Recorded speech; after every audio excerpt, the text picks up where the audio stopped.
the people of this great Republic of Kenya. That is my short speech, and the silent point is I promise the Kenyan people that as the DCI, I'm going to discharge my duties and responsibilities professionally, with utmost integrity and with utmost respect.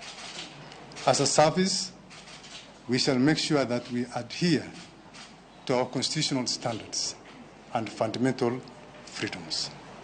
We shall ensure and endeavor to make sure that Kenya will be a safe and secure country for all the people that live therein. We shall conduct our investigations professionally, expeditiously, and see to it that we bring our members of the public on board and see how we can bridge the gap and inspire confidence in the office of